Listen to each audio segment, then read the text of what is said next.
Welcome back to my channel. हमारे channel पे आप सभी लोगों का स्वागत है। और आप लोग कैसे, उम्मीद करता हूँ आप लोग भी अच्छे होंगे, मैं भी अच्छा हूँ। तो आज हम बात करने वाले हैं सेंसर्स के बारे में। जो प्रोक्सिमिटी स्विच इस्तेमाल होता है, स्कीप के ट्रैक में होता है, बॉटम के लिए होता है, वेटिंग के लिए होता है, डिस्चार्ज के लिए होता है, और CP30 है तो एक बीच में स्पीड के लिए होता है, जहाँ से स्टार डेल्टा हो जाती है मोटर। तो स्टार में चलती है, स्लो चलती है। जब बीच में जब स्ट्रेट हो जाती है तो डेल्टा में रन करता है मोटर। तो वहाँ पे सेंसर्स का इस्तेमाल होता है। लेकिन जब गेट में भी होता है सर, और ये सेंसर्स ऑटो में प्रॉब्लम्स करते हैं। जैसे कि मिक्सर में मटेरियल डिस्चार्ज हो गया, मिक्सिंग टाइम कंप्लीट हो गया, सब कुछ कंप्लीट होने के बाद मटेरियल ऑटो में गेट ओपन होके डिस्चार्ज नहीं होना, और या तो इसकी बॉटम से उठा है और वेटिंग पे आके रुक गया, मटेरियल कुछ फ्लो नहीं मिल रहा है, जिसमें डिले है, डिले के लिए रुक गया, सीमेंट वाटर एडमिक्सचर या और जो सिल्का जो भी है, मतलब वेटिंग में जिस कारण से भी रुका है, तो रुकने के बाद आगे नहीं जा रहा है। तो ये सब प्रॉब्लम्स के एक रीज़न आते हैं, जो कि सेंसर को या तो ख़राब है, वीक है, या तो छोड़ रहा है, पकड़ रहा है।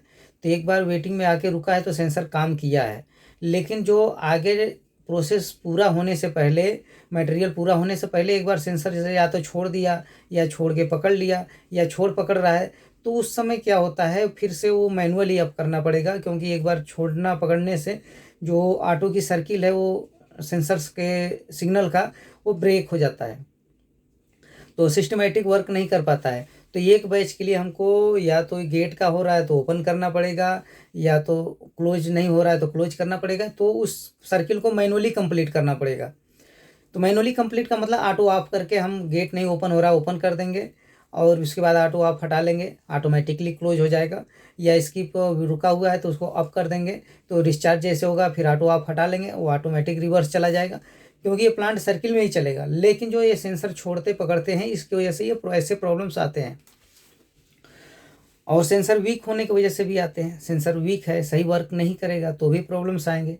तो जो सेंसर का जो इस टाइप के प्रॉब्लम्स हैं ऑटो में, इस कारण से आते हैं। तो इस प्रॉब्लम्स को रोकने के लिए या तो सेंसर को आपके पास ऑप्शन है तो रिप्लेस करके चेक कर सकते हैं, लेकिन सेंसर को छोड़ना पकड़ना नहीं चाहिए ऑटो में। यदि मैनुअली प्लांट चलाते हैं तो उसमें सेंसर का प्रॉब्लम्स कम आता है। यदि छोड़ रहा है पकड़ रहा है भी तो उससे कम डिस्टर्ब होता है। लेकिन ऑटो में यदि छोड़ रहा है पकड़ रहा है तो ऑटो की सर्किल ब्रेक होती है।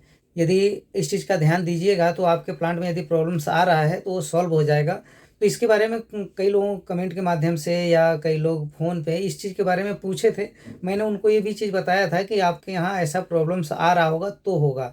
ऐसा प्रॉब्लम जिन लोगों के साथ आ रहा था, उन्होंने चेक किया उस चीज़ को, तो जो प्रॉब्लम्स था उनका सही हो गया। और अपने प्लांट पे भी ऐसे प्रॉब्लम्स आ रहे थे, वेटिंग का आ रहा था, इसकी वेटिंग में, तो उसमें सेंसर की प्रॉब्लम थी, डिस्टेंस ज़्यादा था। थोड़ा डिस्टेंस कम करने के बाद वेटिंग सेंसर की भी प्रॉब्लम अपने प्लांट का जो है वो सही हो गया। क्योंकि ये जो प्रॉब्लम्स है वो कम्युनिकेशन का है, तो सही से जो कम्युनिकेशन वर्क नहीं करेगा तो प्रॉब्लम्स आएंगे।